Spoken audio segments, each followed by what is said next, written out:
नमस्कार दोस्तों, welcome to study point. मैं हूं सौरभ शुक्ला। दोस्तों, इस वीडियो में जो आपका बिहार एसआई का पीटी का एग्ज़ाम होने वाला है, इसके अलावा बिहार ईएसआई मेंस का भी जो है आपका एडमिट कार्ड जारी कर दिया गया है और आपका 29 अगस्त को एग्ज़ाम है। तो इस वीडियो में बिहार एसआई पीटी और बिहार ईएसआई मेंस के छात्रों के लिए देखिए 100 प्रश्न का ये पूरा प्रैक्टिस सेट है, मोस्ट इंपॉर्टेंट रहेगा और जो आपका सिलेबस पर जो है आधारित है। तो 100 प्रश्न हम एक से लेकर पूरा देखने वाले हैं। 100 में से आप कितना प्रश्न सही कर पाते हैं, मैं ज़रूर बताइएगा। देखिए, बिहार एसआई प्री का एग्ज़ाम, पीटी का एग्ज़ाम बहुत जल्द होगा और इसके लिए जो है आप तैयारी जो है अपनी जारी रखिए। तो इस वीडियो में 100 प्रश्न देखने वाले हैं। तो आइए शुरू करते हैं आज का वीडियो। पहला प्रश्न है, राबरी भारद्वाज को किस भाषा के क्षेत्र में काम करने के लिए ज्ञानपीठ पुरस्कार मिला है? तो इन्हें जो है मिला था तेलुगु भाषा में काम करने के लिए। देखिए, ज्ञानपीठ पुरस्कार जो है साहित्य के क्षेत्र में जो है योगदान के लिए दिया जाता है। दूसरा प्रश्न है, खजुराहो का स्मारक समूह किस राजवंश से संबंधित है? तो जो खजुराहो का स्मारक समूह है यह चंदेल राजवंश से संबंधित है और खजुराहो के जो ये सारे स्मारक समूह है यह मध्य प्रदेश में स्थित है। ऑप्शन नंबर हमारे यहाँ पर ए करेक्ट हो जाएगा। तीसरा प्रश्न है, गांधी नोबेल शांति पुरस्कार 2020 किसे प्रदान किया गया? तो गांधी नोबेल शांति पुरस्कार जो 2020 है यह प्रदान किया गया है कन्हैया त्रिपाठी को। ऑप्शन नंबर हमारे यहाँ पर ए करेक्ट हो जाएगा। देखिए, यहाँ पर एक कन्फ्यूज़न आपको हो सकता है कि गांधी शांति पुरस्कार अलग है और गांधी नोबेल शांति पुरस्कार अलग है। तो जो गांधी शांति पुरस्कार 2020 है ये किसे दिया गया? तो ये आप याद रखिए कि जो गांधी शांति पुरस्कार 2020 है यह बंगबंधु शेख मुजीबुर रहमान, जो कि बांग्लादेश के पूर्व राष्ट्रपति थे, उन्हें दिया गया है, शेख मुजीबुर रहमान को। इनका नाम इम्पोर्टेंट है। चौथा प्रश्न है, डिग्निटी परियोजना की शुरुआत कब हुई थी? तो जो डिग्निटी परियोजना है इसकी शुरुआत सितंबर 2020 में हुई थी। ऑप्शन नंबर हमारे यहाँ पर बी करेक्ट हो जाएगा। पांचवा प्रश्न है, भारतीय सशस्त्र बल द्वारा चीन के तनाव के बीच किस परियोजना को पुनर्जीवित करने की घोषणा की गई है? तो यह प्रोजेक्ट चीता जो था इसे बंद कर दिया गया था, अब इसे जो है पुनः जो है शुरू कर दिया गया है, प्रोजेक्ट चीता को। ऑप्शन नंबर ए करेक्ट होगा। अगला प्रश्न है छठा प्रश्न, दिल्ली सरकार शहर के रेहड़ी पटरी वालों को कितने हज़ार रुपये तक का कर्ज मुहैया कराएगी? तो यह है 20,000 रुपये तक के कर्ज मुहैया कराने का जो है बात कहा गया है। अगला है सातवां प्रश्न, फोर्ब्स की दुनिया में सर्वाधिक कमाई करने वाले टॉप 10 अभिनेताओं की सूची में निम्न में से कौन इकलौते भारतीय शामिल हैं? तो इसमें से एकमात्र भारतीय हो जाएंगे अक्षय कुमार। ऑप्शन नंबर हमारे यहाँ पर ए करेक्ट होगा। आठवां प्रश्न है, अंतर्राष्ट्रीय युवा दिवस निम्न में से किस दिन मनाया जाता है? तो देखिए, यहाँ पर कंफ्यूज करने वाला प्रश्न है। यदि राष्ट्रीय युवा दिवस की बात करें तो 12 जनवरी को स्वामी विवेकानंद की जयंती पर मनाया जाता है राष्ट्रीय युवा दिवस 12 जनवरी। अंतर्राष्ट्रीय युवा दिवस जो है 12 अगस्त को मनाया जाता है, इसे आपको याद रखना है। 10 जनवरी को क्या मनाया जाता है? तो 10 जनवरी को राष्ट्रीय विश्व हिंदी दिवस, 10 जनवरी को विश्व हिंदी दिवस और 14 सितंबर को राष्ट्रीय हिंदी दिवस, दोनों याद रखिए। 10 जनवरी को विश्व हिंदी दिवस, 14 सितंबर को राष्ट्रीय हिंदी दिवस, 12 जनवरी को राष्ट्रीय युवा दिवस और 12 अगस्त को अंतर्राष्ट्रीय युवा दिवस। 11 जुलाई को अंतर्राष्ट्रीय जनसंख्या दिवस और 15 मार्च को क्या मनाया जाता है?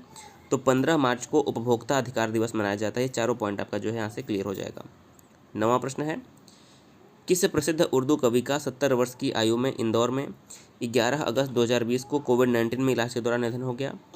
तो राहत इंदौरी का जो है हाल ही में निधन हो गया था 2020 में। तो ऑप्शन नंबर हमारा यहाँ पर ए करेक्ट हो जाएगा।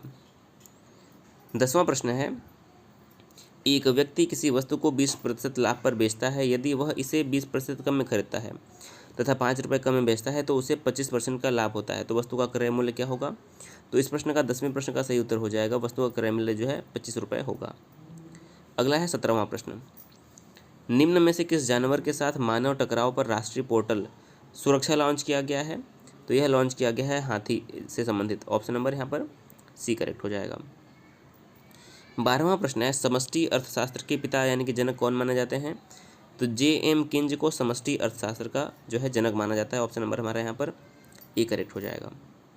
13वां प्रश्न है, प्रकाश के दो स्रोतों को कला संबंध कहा जाता है यदि इनके द्वारा उत्पादित तरंगों की तरंग दैर्ध्य समान हो तथा कालांतर नियत हो। सही आंसर क्या हो जाएगा यहाँ पर? सी ऑप्शन जो है करेक्ट हो जाएगा। 14वां प्रश्न है, पारा प्रदूषक के रूप में किससे उत्सर्जित होता है? तो जो पारा है यह प्रदूषक के रूप में कोयला आधारित विद्युत संयंत्रों से उत्सर्जित होता है। ऑप्शन नंबर हमारे यहाँ पर ए जो है करेक्ट होगा। 15वां प्रश्न है, सामान्यतया प्रकाश किरणपुंज की चौड़ाई निश्चित होती है, इसका कारण क्या होता है? तो इसका कारण होता है विवर्तन। ऑप्शन नंबर बी करेक्ट हो जाएगा, विवर्तन। 16वां है, निम्नलिखित में से कौन सी झीलें रामसर साइट में सम्मिलित हैं या फिर नहीं हैं? तो 16 का करेक्ट क्या हो जाएगा? देखिए सस्थामकोट्टा, वेम्बनाद और अष्टमुदी ये सभी जो है रामसर साइट में सम्मिलित हैं। तो डी 1, 2, 3 जो है करेक्ट हो जाएगा। 17वां प्रश्न है, नली ए के दोनों सिरे खुले हैं तथा नली बी का एक सिरा बंद है, तो ए व बी के मूल स्वर आवृत्तियों का अनुपात क्या होगा? तो कि ए के दोनों सिरे खुले हैं, दूसरे का एक बंद है, तो हमारा क्या हो जाएगा? 2:1 जो है यहाँ पर करेक्ट आंसर हो जाएगा। 18वां है, अम्ल का क्षार के साथ उदासीनीकरण करने के परिणाम स्वरूप मिलता है क्या? तो अम्ल का क्षार के साथ उदासीनीकरण करने पर जो है H2O मिलता है। 18 नंबर का हमारा क्या हो जाएगा? H2O यानी कि जल मिलता है, बी करेक्ट हो जाएगा। 19वां है, रैम जेट के संबंध में निम्न कथनों पर विचार कीजिए। पहला है, रैम जेट सुपरसोनिक गति पर प्रभावी तरीके से कार्य करता है। गति बढ़ने के साथ रैम जेट की दक्षता भी बढ़ती है। देखिए केवल एक सही है, ऑप्शन नंबर हमारा यहाँ पर ए। रैम जेट जो है सुपरसोनिक गति पर प्रभावी तरीके से कार्य करता है। 20वां प्रश्न है, एकल जैविक अणु को मापने में प्रयुक्त उपकरण कौन सा है? तो ये हमारा उपकरण हो जाएगा स्टैंडिंग वेव एगिजियल नैनोमेट्री। ऑप्शन नंबर बी जो है करेक्ट होगा। 21वां है, निम्नलिखित में से कौन सा कोलाइडी तंत्र नहीं है? तो देखिए जो क्लोरोफिल है यह एक कोलाइडी तंत्र नहीं है। ऑप्शन नंबर हमारा ए करेक्ट होगा। 22वां है, सहतूत रेशम का अग्रणी उत्पादक भारतीय राज्य कौन सा है? तो भारत में जो अग्रणी राज्य है सहतूत रेशम के उत्पादन में वो हमारा हो जाएगा कर्नाटक। 22 नंबर का सी करेक्ट होगा। 23वां प्रश्न है, शरीर की वे कोशिकाएं जिनमें शरीर की किसी भी प्रकार की कोशिकाओं में विभाजन तथा विशिष्टीकरण की क्षमता है और जो कई गंभीर बीमारियों पर शोध का केंद्र बिंदु है, उन्हें हम क्या कहते हैं? तो 23 नंबर का हमारा करेक्ट आंसर हो जाएगा, उन्हें हम स्टेम कोशिकाएं कहते हैं। डी ऑप्शन करेक्ट होगा। अगला है 24वां, कुतुब उपनाम से फारसी में कौन कविताएं लिखता था? तो कुतुब उपनाम से जैनुल आबदीन जो है, देखिए जैनुल आबदीन कौन थे? यह कश्मीर के सुल्तान थे और ये फारसी भाषा में जो है कुतुब उपनाम से रचनाएं लिखते थे। बात करेंगे कश्मीर का इतिहास की जानकारी कहाँ से मिलती है? तो जो राज तरंगिणी है, कल्हड़ द्वारा रचित राज तरंगिणी, यहाँ से कश्मीर के इतिहास के बारे में जानकारी मिलती है। 25वां प्रश्न है, गुजरात में साबरमती आश्रम की स्थापना गांधी जी ने किस वर्ष की? तो देखिए महात्मा गांधी 1915 में भारत लौटे थे और 1916 में इन्होंने जो है साबरमती आश्रम की स्थापना की थी। देखिए 9 जनवरी को भारत लौटे थे, इसलिए प्रत्येक वर्ष 9 जनवरी को प्रवासी भारतीय दिवस मनाया जाता है, ये भी याद रखिए। 1917 में चंपारण आंदोलन, 1918 में खेड़ा आंदोलन, ये सब आंदोलन हुआ था, इसको भी आपको जो है याद रखना है। 26वां है, मालवा के स्वतंत्र मुस्लिम राज्य की स्थापना किसने की थी? तो जो मालवा का स्वतंत्र मुस्लिम राज्य था इसकी स्थापना दिलावर खान ने की थी। डी ऑप्शन यहाँ पर करेक्ट हो जाएगा। अगला प्रश्न 27वां, बहलोल लोदी ने जौनपुर को दिल्ली सल्तनत में कब मिलाया? तो 1484 में जो है बहलोल लोदी ने जौनपुर को दिल्ली सल्तनत में मिला लिया। ऑप्शन नंबर हमारा यहाँ पर बी जो है करेक्ट होगा। अगला है, कश्मीर का प्रथम मुस्लिम शासक कौन था? तो कश्मीर का जो प्रथम मुस्लिम शासक था वो था Shamsuddin Shah. Option number A correct होगा। अगला है 29वां, दक्षिण पश्चिम मानसून से किस क्षेत्र में वर्षा नहीं होती? देखिए दक्षिण पश्चिम मानसून से तमिलनाडु के पूर्वी तट पर जो है वर्षा नहीं होती है। ऑप्शन नंबर हमारे यहाँ पर बी जो है करेक्ट हो जाएगा। 30वां प्रश्न है, भारत में कभी न समाप्त होने वाला उपज का मौसम देखा जाता है क्योंकि? देखिए भारत में ऐसा क्यों किया जाता है? 30 नंबर का करेक्ट आंसर हो जाएगा क्योंकि यहाँ वर्ष भर तापमान पौधों की वृद्धि के अनुकूल बना रहता है। सी ऑप्शन करेक्ट हो जाएगा। 31वां है, मानसून के पूर्वी शाखा से भारत के किस भाग में वर्षा होती है? तो मानसून की जो पूर्वी शाखा से भारत में उत्तरी भारत में जो है वर्षा होती है। तो सही आंसर क्या हो जाएगा? डी करेक्ट हो जाएगा। 32वां क्वेश्चन है, तटवर्ती आंध्र प्रदेश तथा उड़ीसा को निम्नलिखित में से किस कारण से प्रायः प्राकृतिक विपत्तियों का सामना करना पड़ता है? तो क्योंकि यह भारत के तटीय राज्य हैं इसलिए यहाँ पर चक्रवात निरंतर आता रहता है, इसलिए इन्हें प्राकृतिक विपत्तियों का सामना करना पड़ता है चक्रवात के कारण। डी ऑप्शन जो है करेक्ट होगा। अगला प्रश्न है, भारत में घाटे की वित्त व्यवस्था किसके लिए संसाधनों को बढ़ाने के लिए उपयोग की जाती है? तो ये हमारा हो जाएगा कि सार्वजनिक आय और व्यय के बीच के अंतर को कम करने के लिए की जाती है। ऑप्शन नंबर बी करेक्ट हो जाएगा। 34वां है, द्रव्य पूर्ति यथावत रहने पर द्रव्य की मांग में वृद्धि होती है, तो क्या होता है? तो बैंक की दर जो है कम हो जाती है। सही आंसर क्या हो जाएगा? सी यहाँ पर करेक्ट हो जाएगा। 35वां प्रश्न है, निम्नलिखित में से किसके द्वारा संसद वित्तीय तंत्र पर नियंत्रण नहीं रखती है? तो देखिए, संसद किसके द्वारा वित्तीय तंत्र पर नियंत्रण नहीं रखती, ये आपको बताना है। तो यहाँ पर हो जाएगा कि संसद के सम्मुख प्रतिवर्ष प्रशासनिक कार्य का मूल्यांकन रखा जाता है, ये जो है करेक्ट हो जाएगा। अगला है 36वां, संसद सदस्य व्यक्तिगत तौर पर निम्न में से किन विशेषाधिकारों का प्रयोग नहीं कर सकता है? तो पहला है कि सदन की कार्यवाही के समय दीवानी मामले में गिरफ्तारी से उन्मुक्तियाँ, निःशुल्क आवास एवं टेलीफोन सुविधा, बोलने का असीमित अधिकार चाहे वह कोई भी विषय हो। चौथा है संसद की कार्यवाही के प्रति प्रकाशन का अधिकार। तो उसे कौन सा अधिकार नहीं है? तो देखिए हमारे यहाँ पर 3 और 4 जो है करेक्ट हो जाएगा। ऑप्शन नंबर सी, बोलने का असीमित अधिकार उसे नहीं है और संसद की कार्यवाही के प्रकाशन का अधिकार नहीं है, तो सी ऑप्शन यहाँ पर करेक्ट हो जाएगा। 37वां क्वेश्चन है, विनियोग विधेयक की परिभाषा संविधान के किस अनुच्छेद में दी गई है? तो भारतीय संविधान के 114वें अनुच्छेद में जो है विनियोग विधेयक की परिभाषा दी गई है। 107 की अगर हम बात करें तो 107 में साधारण विधेयक और 117 में जो है वित्त विधेयक की बात की गई है, तो ये दोनों भी आपको याद रखना है। 38वां प्रश्न है, शुष्क एवं अर्ध शुष्क प्रदेशों में पवन अपर्दन क्रिया के फलस्वरूप निर्मित मैदान को क्या कहा जाता है? तो ऑप्शन नंबर ए करेक्ट हो जाएगा, पेडी प्लेन कहा जाता है। ये ऑप्शन हमारे यहाँ पर करेक्ट होगा। उत्थित समप्राय मैदान का उदाहरण कौन सा है? तो उत्थित समप्राय मैदान का जो उदाहरण है वो है संयुक्त राज्य अमेरिका का अल्पेशियन। ऑप्शन नंबर हमारा यहाँ पर ए करेक्ट होगा। अगला है 40वां प्रश्न, नदी अपर्दन द्वारा निर्मित मैदान क्या कहलाता है?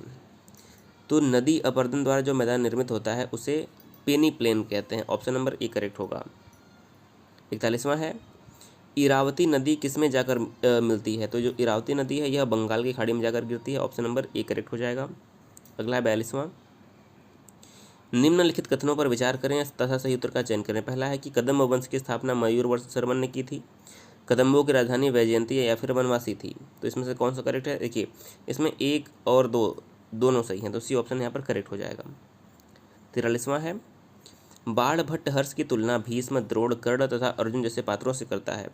ये सभी मिथक किस युग से जुड़े हैं? देखिए भीम, द्रोण, कर्ण, अर्जुन ये सब जो हैं द्वापर युग के हैं। ऑप्शन नंबर हमारा जो महाभारत काल है वो द्वापर युग का है, तो ऑप्शन नंबर बी जो है यहाँ पर करेक्ट हो जाएगा। अगला प्रश्न है, यह एक ठंडी और शुष्क वायु है, तो इनमें से ठंडी और शुष्क वायु कौन सी है? वो हो जाएगी बोरा। ऑप्शन नंबर हमारा 44 का जो है सी करेक्ट हो जाएगा। अगला कौशेय शब्द का प्रयोग किया गया है किसके लिए? तो कौशेय शब्द का प्रयोग जो है रेशम के लिए होता है। ऑप्शन नंबर हमारा यहाँ पर ए करेक्ट हो जाएगा।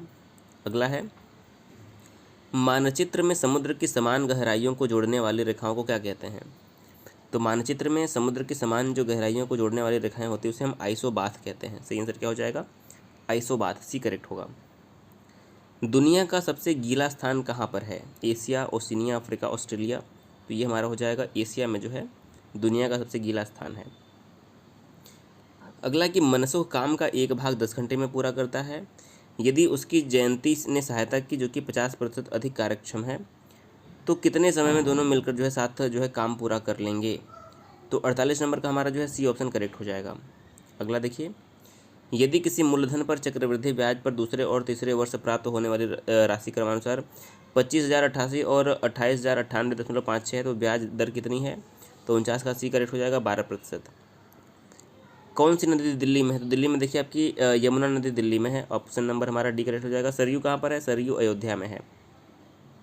अगला है 51, भारतीय मानक समय ग्रीनविच माध्य जो है कितना समय आगे है? जो भारतीय मानक समय है वो ग्रीनविच माध्य से 5.5 घंटे आगे है। ऑप्शन नंबर हमारा ए करेक्ट होगा। भारतीय संविधान में कुल कितने भाग है? तो देखिए भारतीय संविधान में 22 भाग, 395 अनुच्छेद और 12 अनुसूचियाँ हैं। ऑप्शन नंबर हमारा ए करेक्ट हो जाएगा। 53 नंबर प्रश्न है, भारतीय संविधान का 31B कुछ अधिनियमों और विनियमों का मान्यकरण है, किससे संबंधित है? तो देखिए हमारा जो 12 से 35 अनुच्छेद है ये किससे संबंधित है? मूल अधिकारों से है। तो ये क्या हो जाएगा? भारतीय नागरिक के मौलिक अधिकार जो है करेक्ट हो जाएगा। तो भाग हमारा जो है ये मौलिक अधिकारों से संबंधित है, भाग 3 12 से 35।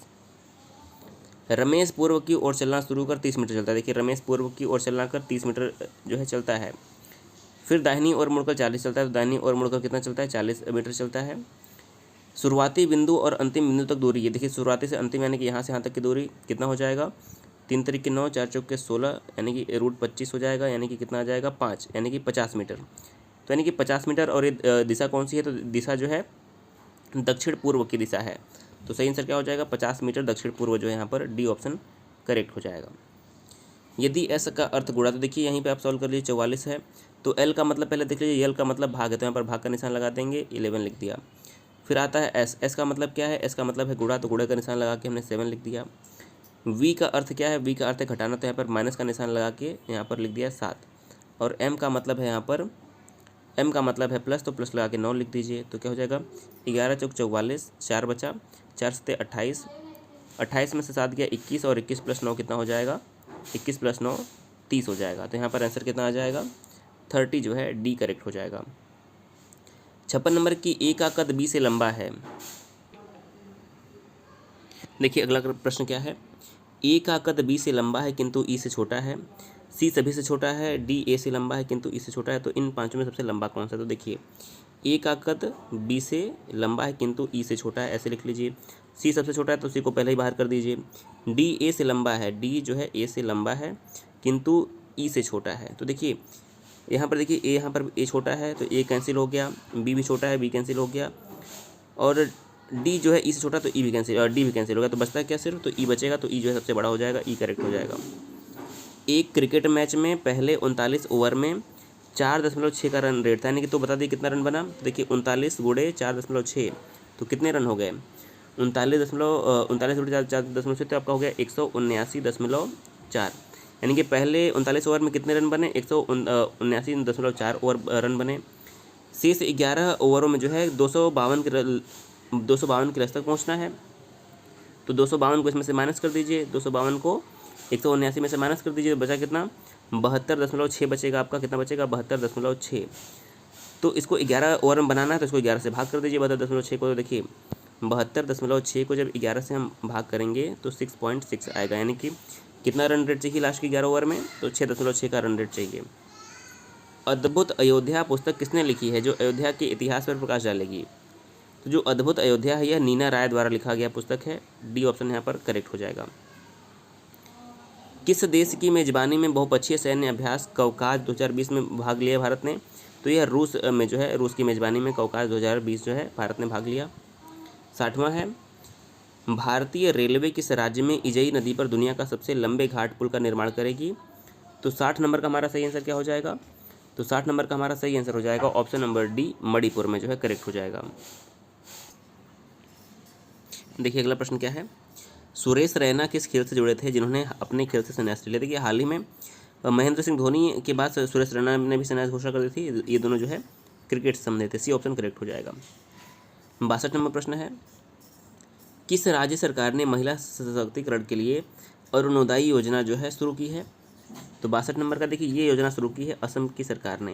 देखिए असम से करंट अफेयर का क्वेश्चन ये बनेगा कि असम के हाल ही में मुख्यमंत्री कौन चुने गए हैं, तो हेमंत बिस्वा शर्मा को जो है यहाँ का नया मुख्यमंत्री चुना गया है असम का। असम में ही मानस काजीरंगा राष्ट्रीय उद्यान भी है, ये भी याद रखिए। 63 नंबर प्रश्न है, गुयाना के राष्ट्रपति के रूप में इरफान अली ने शपथ ली है। गुयाना की राजधानी कहाँ है, तो ये इंपॉर्टेंट क्वेश्चन है, गुयाना की राजधानी जॉर्ज टाउन है, ऑप्शन नंबर ए जो है करेक्ट हो जाएगा। 64 नंबर प्रश्न है, वर्ष 2019 में भारत रत्न प्राप्त करने वाले निम्नलिखित व्यक्तियों में से कौन नहीं है। देखिए 2019 में 3 व्यक्तियों को नोबेल भारत रत्न दिया गया था, नानाजी देशमुख, भूपेन हजारिका और प्रणब मुखर्जी। इसमें अटल बिहारी वाजपेयी का नाम शामिल नहीं था, तो सी ऑप्शन हमारे यहाँ पर करेक्ट हो जाएगा। 65 नंबर क्वेश्चन है, अब केंद्रीय बल द्वारा कैसा कार्य किया जाता है, तो सही हो जाएगा शून्य कार्य। अब केंद्रीय बल द्वारा शून्य कार्य होता है, अगर आपने बी को चुना है तो आपका जवाब सही हो जाएगा। 66 नंबर क्वेश्चन है, LED का आविष्कार किसने किया। तो LED का जो आविष्कार था वो किया था निक होलोन्याक ने, ऑप्शन नंबर ए यहाँ पर सही हो जाएगा। अशोक महान किस वंश के शासक थे, तो जो अशोक महान थे वो थे मौर्य वंश के शासक। कौन से वंश के शासक, मौर्य वंश के शासक, ऑप्शन नंबर ए करेक्ट हो जाएगा।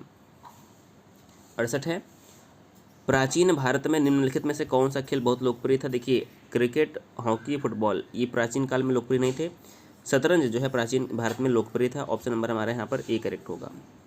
69 नंबर है, पृथ्वी द्वारा सूर्य की परिक्रमा करने के लिए लगने वाले समय की गणना करने वाले प्रथम भूगोल शास्त्री कौन थे? तो सबसे पहले भास्कराचार्य ने जिसकी गणना की थी। सी ऑप्शन करेक्ट हो जाएगा। 70 नंबर क्वेश्चन है, इनमें से कौन सा एक नेशनल पार्क नहीं है? देखिए, जिम कॉर्बेट राष्ट्रीय उद्यान उत्तराखंड में है, नेशनल पार्क है। काजीरंगा राष्ट्रीय उद्यान असम में है, राष्ट्रीय उद्यान है। बांदीपुर राष्ट्रीय उद्यान कर्नाटक में है, राष्ट्रीय उद्यान है। सतारा राष्ट्रीय उद्यान महाराष्ट्र में है, लेकिन इससे राष्ट्रीय उद्यान का दर्जा प्राप्त नहीं है। सी ऑप्शन हमारे यहाँ पर करेक्ट हो जाएगा। कांच क्या है यानी ग्लास क्या है? तो यह एक नॉन क्रिस्टलाइन एमोर्फस सॉलिड यानी कि अक्रिस्टलीय रवाहीन ठोस होता है। सी ऑप्शन यहाँ पर करेक्ट हो जाएगा। 72 है, निम्नलिखित कथनों पर विचार कीजिए। पहला है कि थर्मोसेटिंग प्लास्टिक ऐसे बहुलक होते हैं जिन्हें परितप्त कर पुनः उपयोग किया जा सकता है। दूसरा दिया है कि ग्रेफाइट हीरे की तुलना में रासायनिक रूप से अधिक प्रतिक्रियाशील होता है। तो इसमें से कौन कौन से सही है? देखिए, बी करेक्ट हो जाए, केवल 2 सही है। जो ग्रेफाइट होता है वो हीरे की तुलना में रासायनिक रूप से अधिक प्रतिक्रियाशील होता है। तो ऑप्शन नंबर बी करेक्ट हो जाएगा। लाइपेज द्वारा वसा के जलीय अपघटन पर क्या मिलता है? तो ये मिलता है कि वसीय अम्ल और ग्लिसरॉल। बी ऑप्शन सही है। किस प्रकार का रोगजनक जल हैजा रोग का कारण बनता है? तो सही आंसर क्या हो जाएगा? 74 का। देखिए, जो बैक्टीरियल जल होता है पानी, वो हैजा रोग का कारण बनता है। ऑप्शन नंबर बी करेक्ट हो जाएगा। निम्नलिखित में से किसमें प्रमुख चरण युग्मकोद्भिद जो है होता है? तो हमारा हो जाए ब्रायोफाइटा जो है करेक्ट आंसर हो जाएगा। अगला है 76, माइग्रेन के इलाज के लिए किस दवा का प्रयोग किया जाता है? तो माइग्रेन के इलाज के लिए सुमेथ्रिप्टिन ऑप्शन नंबर सी इसका जो है प्रयोग किया जाता है। अगला है, भीमबेटका के रॉक शेल्टर्स किस तलहटी में स्थित हैं? तो जो भीमबेटका के जो रॉक शेल्टर्स हैं वो विंध्य रेंज में जो है अवस्थित है। सी ऑप्शन करेक्ट हो जाएगा। जो भीमबेटका की जो है भीमबेटका की गुफाएं हैं।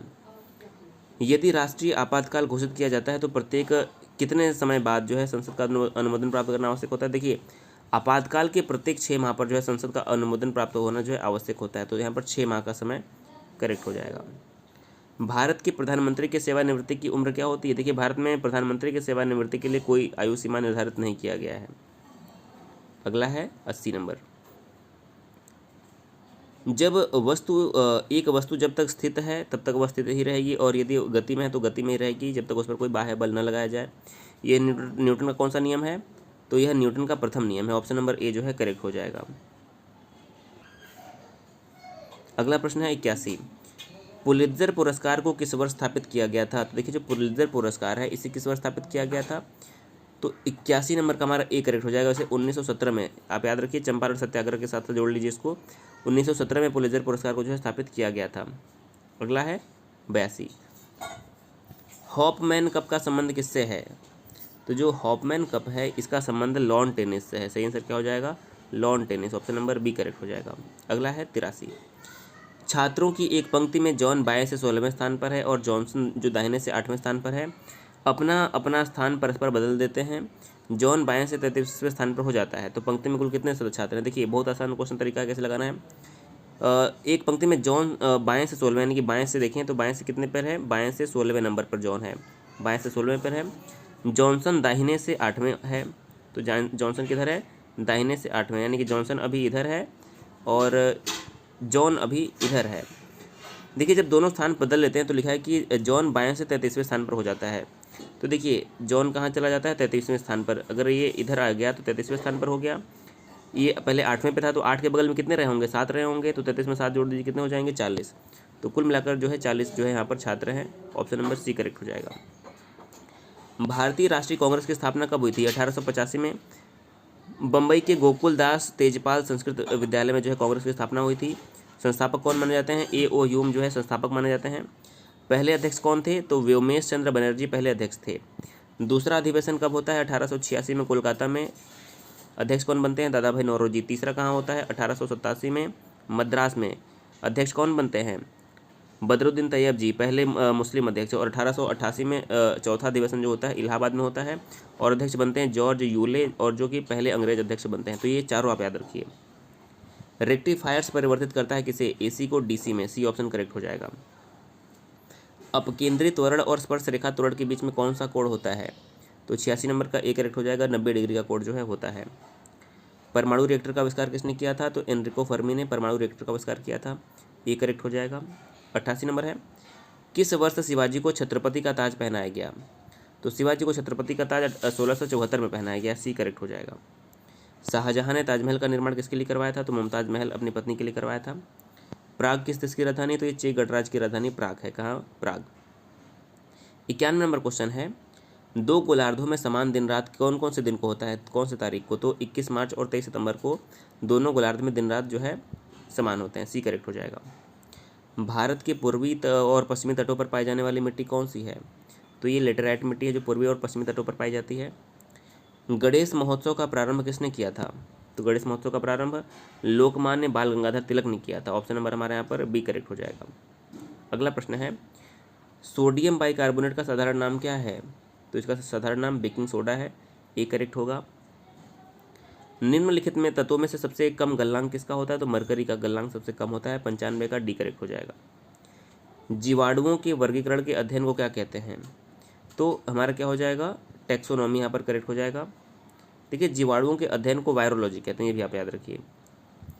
उच्च सांद्रता के क्षेत्र में उसकी कम सांद्रता वाले क्षेत्र की तरफ एक कोशिका झिल्ली के माध्यम से होने वाले अणुओं के संचलन को क्या कहते हैं? तो 97 करेक्ट हो जाएगा, उसे सक्रिय आवागमन कहते हैं। सी करेक्ट हो जाएगा। 98 है, आरएनए का प्राथमिक कार्य क्या होता है? तो इसका प्राथमिक कार्य प्रोटीन का संश्लेषण करना होता है। ऑप्शन नंबर हमारे यहाँ पर बी जो है करेक्ट हो जाएगा, 98 नंबर का। अब अगला क्वेश्चन देखिए, 99 नंबर क्वेश्चन में हमें क्या करना है? तो देखिए क्वेश्चन है कि ए, बी तथा सी को 8400 प्राप्त होते हैं तथा वह इसे आपस में क्रमशः 6, 8, 7 के अनुपात में बांट लेते हैं। यदि उनकी बचत का अनुपात 3, 2, 4 तथा बी 400 बचाता है तो क्रमशः ए, बी का और सी का व्यय का अनुपात क्या होगा? देखिए आप यहाँ पर क्वेश्चन कैसे करेंगे। तो देखिए ए, बी और सी का कुल मिलाकर कितना इनको प्राप्त होता है? 8400 रुपये। इन तीनों को जो है कुल मिलाकर कितना प्राप्त होता है? 8400 रुपये। तो अगर हम बात करें कि अलग अलग इन्हें कितना प्राप्त होता है, तो देखिए ए, बी, सी को कितने अनुपात में पैसा मिल रहा है? 6, 8 और 4 के अनुपात में पैसा मिल रहा है। तो कितना हो जाएगा? 8, 6, 14। देखिए माफ़ कीजिएगा, यहाँ पर लिखा है कि 6, 8 और 7 के अनुपात में। तो 6, 8 और 7 इनको जोड़ लेंगे तो कितना हो जाएगा? 8, 6, 14, 7, 21, यानी कुल मिलाकर 21 यूनिट हो गए हैं। तो देखिए कुल मिलाकर 21 यूनिट हो गया। अगर हमें ए का देखें तो ए को कितना पैसा मिलता है? ए को अगर हम निकालेंगे तो ऐसे हो जाएगा 21 चौक 84, 400 रुपये, यानी कि ए को मिलेगा 4 छः 2400 रुपये। ए का पैसा कितना हो गया? यहाँ पर आप जोड़ते जाइए। देखिए ए का हो जाएगा 4 छः 2400 रुपये, बी का कितना हो जाएगा? 4 8 3200 रुपये, और सी का हो जाएगा 7 चौक 2800 रुपये। तो ये तीनों को देखिए, ए का 2400 हो गया, बी का 3200 हो गया और सी का 2800 रुपये हो गया। अब यहाँ पर लिखा है कि सेविंग, यानी कि ये जो बचत करता है, जो बी बचत करता है, कितना बचत करता है? तो बी बचत करता है 400 रुपये का बचत करता है। देखिए यहाँ पर याद रखिए, बी कितने का बचत करता है? 400 का बचत करता है। तो देखिए यहाँ पर 3, 2 और 4 व्यय का अनुपात है, और यहाँ पर लिखा है कि जो बी का बचत है वो 400 है। तो देखिए बी का यूनिट 2 है, तो 2 दूनी 4, यानी कि बी यानी कि कितना बचत करता है? 400 रुपये। तो एक यूनिट का मतलब कितना हो गया? 200। तो तीनों कितना कितना बचत करेंगे? 200, यानी कि ए 600 व्यय करेगा, बी जो है कितना 2 दूनी 400 व्यय करेगा, और सी जो है 2 जो कि 800 रुपये व्यय करेगा। ये इनका व्यय निकल गया कितना कितना? 600, 400 और 800। हमें निकालना था कि ए, बी और तीनों का जो है व्यय कितना करते हैं। तो बस हमें करना क्या है, यहाँ पर आपका आय में से खर्च निकाल दीजिए। यहाँ पर हम जो है आय में से बचत को माइनस कर देंगे तो व्यय मिल जाएगा। तो ए, बी और सी, ए का आय कितना था? देखिए ए का आय था 2400 रुपये और इसका व्यय कितना है? 600 रुपये। तो इसका बचत कितना हो गया? 1800 रुपये। इसी प्रकार से बी का आय कितना था? 3200 रुपये, इसका व्यय कितना था? 400 रुपये। तो बचत कितना हो गया? 2800 रुपये हो गया बचत। और उसी प्रकार से सी का जो है आय था 2800 रुपये, व्यय था इसका कितना? 800 रुपये। तो बचत कितना हो गया? 2000 रुपये। तो तीनों अगर हम लिख लेंगे तो कितना कितना हो जाएगा? देखिए 1800, 2800 और 2000। अब इसको काट दीजिए, 2 जीरो 2 जीरो कैंसिल। कितना बचेगा यहाँ पे? 2 से करेंगे 2 9 18, 2 से 14 और 2 से 10। तो कितना आया? 9, 14, 10। ये इनका कितना हो जाएगा? ए, बी, सी के व्यय का अनुपात 9, 14 और 10 हो जाएगा। 100वां प्रश्न है, यदि एक व्यक्ति पैदल चलकर 20 किलोमीटर की दूरी 5 घंटे में तय करता है तो कितना टाइम लगा? 5 चौके 20, 4 घंटे का समय उसे लग रहा है, यानी कि 4 घंटे में 20 किलोमीटर की दूरी तय कर लेगा। तो 40 मिनट देर से पहुंचता है। यदि 5 किलोमीटर प्रति घंटा के चाल चलता है 40 मिनट देर से पहुंचता है। यदि वह 8 किलोमीटर प्रति घंटा से चले तो देखिए उसे तय कितना करना है? 20 किलोमीटर की दूरी। अगर 8 के स्पीड से जाएगा तो कितना हो जाएगा? 20/8, यानी कि 4 5 20, 4 दूनी 8, यानी कि 2.5 घंटे में ही पहुँच जा रहा है। कितना? वैसे वो 4 घंटे में पहुँच रहा था, अब 2.5 घंटे में, यानी कि 1.5 घंटे पहले पहुँच जा रहा है, यानी कि 90 मिनट पहले पहुँच जा रहा है। कितना? 90 मिनट पहले पहुँच जा रहा है। उसे लेट कितना हो रहा था? 40 मिनट का। 40 मिनट माइनस कर दीजिए, बचेगा कितना? 50 मिनट, यानी कि वो 50 मिनट जो है पहले अपने गति जो है पहुँच जाएगा।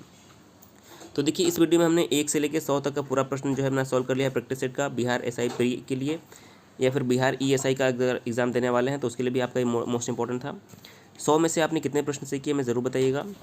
चैनल पर अगर आप पहली बार हैं जरूर सब्सक्राइब करिए, और अगर आपको ऐसे वीडियो और चाहिए तो कमेंट करके हमें ज़रूर बताइएगा। हम प्रयास करेंगे कि आपको रेगुलर जो है आपको प्रैक्टिस सेट दिया जाए। वीडियो देखने के लिए बहुत बहुत धन्यवाद।